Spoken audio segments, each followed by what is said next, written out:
So the joke is generally, in a lot of our humor, that the joke is not the joke. The joke itself is rarely the joke. What is funny is everything surrounding the joke. So Mr. Minton's, Professor Hobo's cat, actually designed his own video game to teach kids grammar called God of Grammar. If you know the video game God of War, it was sort of a takeoff. Later on, we actually show what the actual video game looks like. But in this strip, he asked him, did you design your own game? And he says, yeah, God of Grammar, he plays Noah Webster and battle the evil forces of misplaced modifiers. And the joke to us in the last panel, there's not really a normal punchline in it. But the joke is that he asks him why he's pummeling this thing, and he tells him that the only way to beat gerunds is to pummel them. So in describing it and talking about gerunds, he's actually using a gerund in his dialogue, Mr. Minton's dialogue. So there's always a catch, though, when you're doing humor. There's always things that pop up and come about because of it. One is biting satire may be great, but is also dangerous. We basically ask cognitive dissonance of our audience, holding your head that one thing is happening while we critique it at the same time. So oftentimes we'll put something up for our audience and we'll have our characters do completely horrible things, and people assume that what our characters are doing we're encouraging or we're saying this is a good thing. And the point is often that our characters are horrible individuals that nobody should be mimicking or acting like in any sort of manner. So how does this practically work? It doesn't. And here's a few examples of how it hasn't worked in our history. This strip is one that we originally ran in college in the newspaper.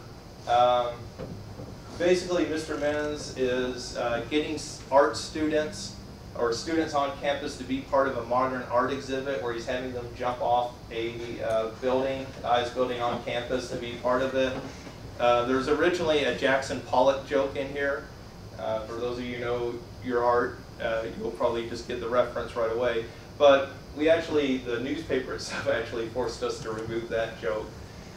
They said it was too graphic even in reference. But you can see that then by the fourth panel and everything, he's encouraging Professor Hobo to just hurry up and jump and be part of this or get out of the way. The provost of the university actually called us into his office in response to this comic strip. We actually had several meetings with him over comic strips. But this is probably one of our favorite incidents where we got called into his office, because his complaint about this strip was that we were encouraging students to kill themselves on campus. To which our almost immediate response was, if students are killing themselves over our comic strip, this university has bigger problems.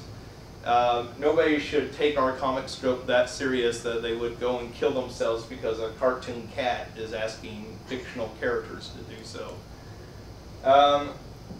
This is one that we ran late last year as well, I think. And this is, Professor Hobo generally tends to be fairly apolitical. We don't really involve politics a whole lot. We don't talk about politics. We don't really have that much interest in politics. But we ran this strip, which was sort of a response to the whole pro and anti-gun debate, which we didn't really want to get into the middle of, but we sort of thought it was funny that when people come up and try to force people into owning a gun, you know, our sort of view is, if you want to own a gun, great. If you don't want to own a gun, great. But like, nobody should have to own a gun. Nobody should be forcing you to own a gun. So that's what we thought was funny and everything. So we ran this strip, which sort of pokes fun at that Dr. Klaus gives Professor Hobo a gun, and he has no interest and no idea what to do with it. When we ran this online, the response was overwhelming from both sides. People who assumed that this strip must be anti-gun, and people who assumed that this strip must be pro-gun. So again, our whole point was we were just making fun of the people who try to tell people they have to own a gun, which I can't imagine anybody really would have too much trouble with. So, conclusions. Is anything we're doing unique? Well, no, of course not, really. I mean, everything's been done at some level in some manner before, so we're not really doing anything particularly unique.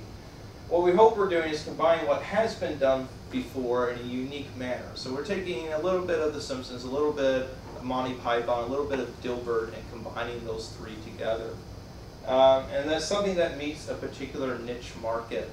And in our case, that market tends to be much like our audience here today. It tends to be college professors, it tends to be college graduates, it tends to be people more on the intellectual side who really appreciate it. Most of our audience is in their 30s or older. We actually have very few college students who read the comic strip.